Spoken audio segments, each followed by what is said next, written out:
keep talking about the election as if this Bola Tinubu did something spectacular. He won an election, he campaigned, and people voted for him. All of you knew none of that happened. So what are we talking about? Why do you keep calling a selection process an election? Why are you derising such a despicable I'm not sure. by saying I'm not sure some oh, people will agree with you, especially those who legitimately voted and those who conducted the exercise and those who feel otherwise as you feel today. But the big question here, Mr. Showore, is do you feel a sense that you want to be Nigeria's president and you could do better? If that is the case, what in your own feeling or in your mind do you think you would have done better than what is going on at the moment? The present government will tell you that it's a pain in the moment that will yield to gains at the end of the day. The decision that the past leaders couldn't take is the hard, tough decision that Bola Tinubu government is taking.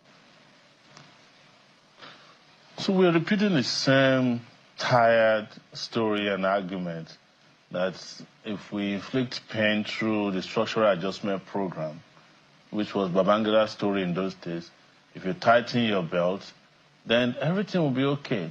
But the only people who are gaining from it are the people who have no belt to tighten, because they have eaten so much, they can't even fit into, a pair of trousers that has belts. The question you should be asking yourself is, are you doing well in this country? Is everything okay with you? If something is okay with you in this country, then we need to check you out to see how you are doing better, why the rest of us are not doing well. That is the issue. It's not about anybody telling you that, oh, we took hard decisions. They said they were taking hard decisions, and that when they took those decisions, suddenly you will have roads because they were able to migrate the profit or whatever revenue they made to construct roads. There will be better schools, they will give you student loans, they will do all of this. What has happened to the country? What is happening to Naira? After you are no longer paying subsidy, your Naira went from 400 Naira to 1,566 today. What happened to electricity?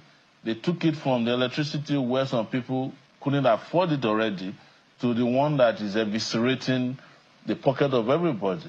What happened to the price of data? I'm talking about internet data. They are in this country now engaging in outright robbery of data. I'm talking about MTN. You can buy 50,000 Naira worth of data, and within 4 days, it's gone. And their so-called 5G network. What is happening to your life? What is happening to your condition? What is happening to the living condition of our people? Is there anybody who can sit back today and say, I'm doing well? Except, of course, those people who are in power, who are in government, they are cronies, they are friends and partners. That is what you should be talking about, not the hard decisions that were taken. Nobody took a hard decision. People didn't know what to do, and they thought that by doing what is wrong and calling it hard, it will be acceptable because when it's presented that way, people can be fooled by it. It's just like, Donald Trump is saying in the U.S., oh, we took a decision on your behalf on tariffs, and you should wait, you're going to do better. And a few weeks later, Americans in 1,000 cities protested against Trump yesterday. By the way, nobody was tear gas. 1,000 cities, and you could see the crowd. And people here are saying, you have not taken any hard decision.